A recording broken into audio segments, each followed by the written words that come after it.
Soyez bénis au nom puissant de notre Seigneur Jésus. Aujourd'hui, le thème que nous allons voir est intitulé « La prière contre les esprits de minuit ». C'est-à-dire, il y a des esprits qui travaillent à partir de minuit. Et tout le temps, nous pouvons prier, c'est-à-dire 24 heures sur 24 heures, nous avons des heures de prière. Nous pouvons prier à tout moment. Mais ce thème, je l'aborde pour vous montrer comment les esprits travaillent à partir de minuit. Comment il y a un combat qui s'élève à partir de minuit. Vous voyez, la Bible parle souvent au milieu de la nuit. C'est ce que nous allons voir. Lorsque nous lisons dans le livre de 1 Roi chapitre 3, à partir des versets 16 à 28, alors 2 femmes prostituées vinrent chez le roi et se présentèrent devant lui.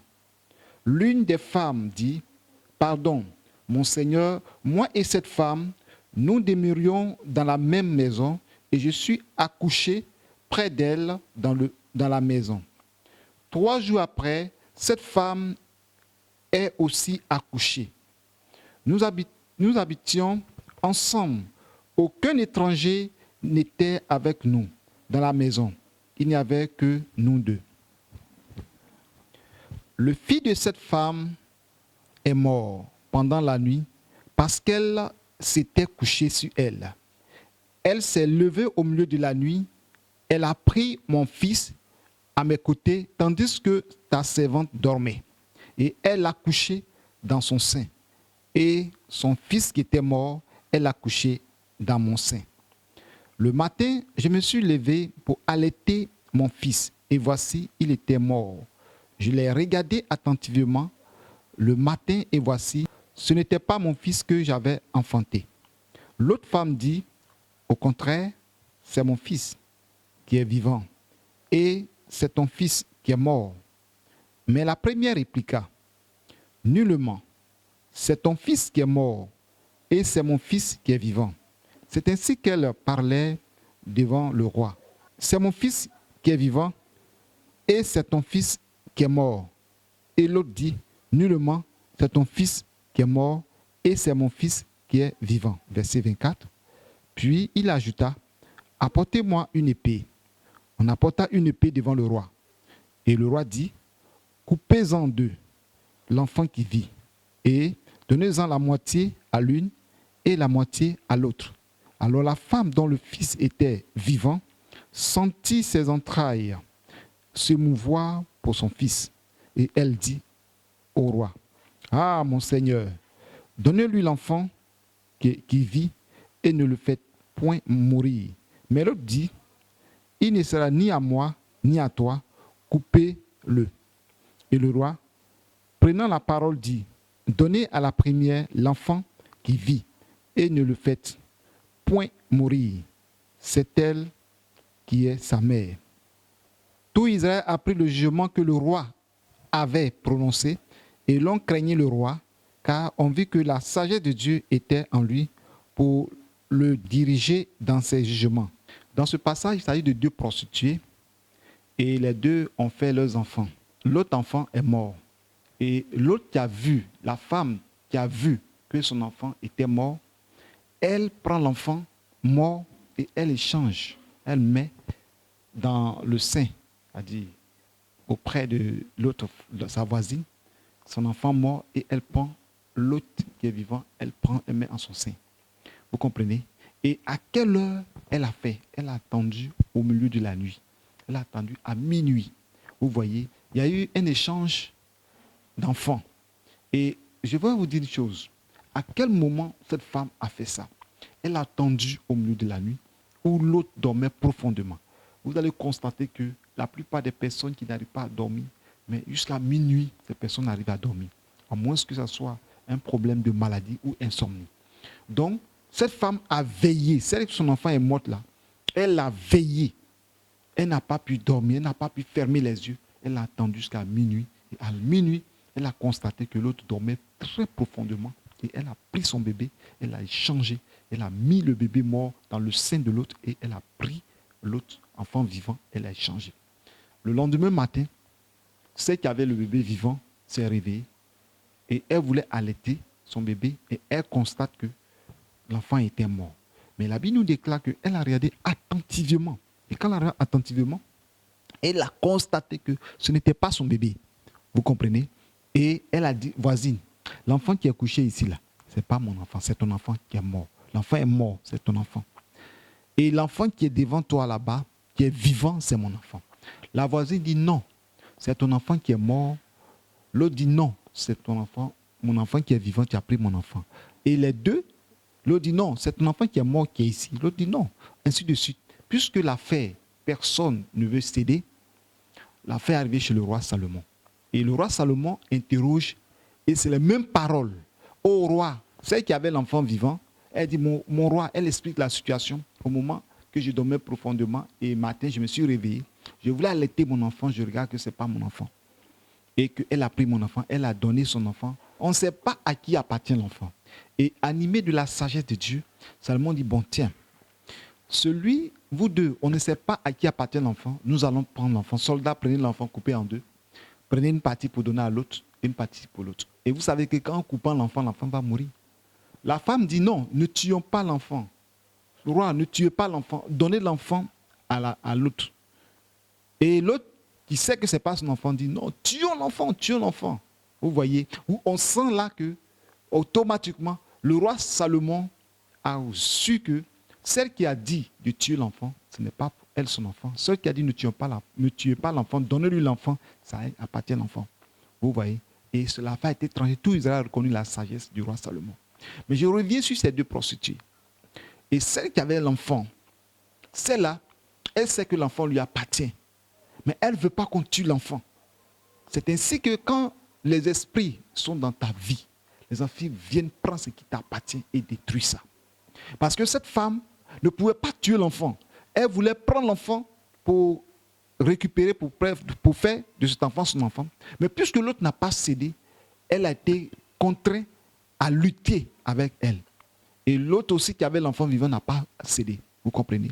Donc, aujourd'hui, ce message, je vais dire à quelqu'un que l'ennemi a tellement volé dans nos vies, a volé dans ta vie. Nous avons compris cela. Nous, on a mis des combats de minuit, des combats de nuit, des combats violents pour arracher ce que le diable a pris.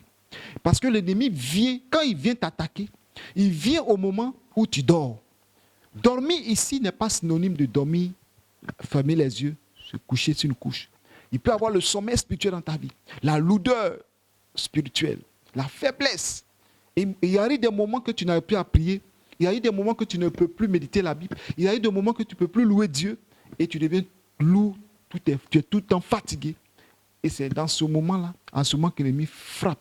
L'ennemi vient te voler. Il vole ta grâce. Il vole ta bénédiction. Il vole ce qui t'appartient. Mais quand le réveil vient dans ta vie, tu constates que tu as perdu beaucoup de choses. Et c'est pourquoi souvent, quand nous prions un moment donné, le réveil dans nos vies, on constate que vraiment, on a trop baissé dans la prière, on a trop perdu beaucoup de temps, on a laissé l'ennemi trop nous détruire, parce qu'il y a le Saint-Esprit qui revient en nous, et nous sommes animés d'une colère sainte, nous sommes révoltés au-dedans de nous pour pouvoir rattraper ce que nous avons perdu. Donc, cette femme n'a pas cédé, mais l'autre aussi n'a pas cédé. Elle voulait absolument l'enfant, mais par la grâce de Dieu, Salomon a donné la sagesse, par sa sagesse, l'autre a récupéré son enfant. On lui a donné l'enfant pour dire, l'autre là, ce n'est pas son enfant. L'enfant ne lui appartient pas. Elle veut qu'on tue l'enfant. Donnez l'enfant à celle qui a dit de ne pas tuer l'enfant. Vous comprenez? Donc, pour dire à quelqu'un, aujourd'hui l'ennemi vient dans ta vie, il vient te combattre. Je vais te dire que la plupart des combats se passent les nuits. Si tu veux prier pour arracher ce que l'ennemi a pris de toi, il faut combattre la nuit. Apprends à te lever les nuits. Apprends à te lever à minuit. Au moins tout le monde dort. Et cherche une occasion de prière. Si c'est dans un temple que tu peux élever la voix, élève la voix. Si c'est un endroit que tu ne peux pas élever la voix, tu peux même prier en murmurant, mais avec des combats, dans le combat pour arracher ce que l'ennemi a pris. Donc, il ne faut pas baisser les mains. Ce moment de prière, ce message de dire à quelqu'un que Jésus même, pour choisir les 12 apôtres, la Bible déclare qu'il a prié toute la nuit. Donc, le combat de nuit est un combat très important. L'ennemi vient la nuit pour nous combattre. C'est pourquoi la plupart des grands sorciers combattent à partir de minuit. Et nous entendons des témoins pour dire que c'est à partir de minuit que les démons les sorciers se retrouvent sur leurs autels pour aller opérer. Donc, à partir de minuit, eux tous sont présents. C'est-à-dire à minuit, à 23h50, à 23h55, tout le monde doit être là. Donc, à minuit, chacun s'en va opérer. Donc, de la même manière que les esprits combattent la nuit, les sorciers combattent la nuit, il faut aussi parfois élever les nuits, les minuit pour prier, pour déstabiliser, pour les contrecaler. Et en priant, tu détruis leurs œuvres. Parce que l'ennemi a tellement volé ta grâce, il a tellement volé ta bénédiction, il a même arraché ton enfantement dans la nuit, au moment où tu dormais. Il a mis des choses dans ta vie, dans ton ventre. Et je te dis une chose, lève-toi et apprends à mener des combats de minuit.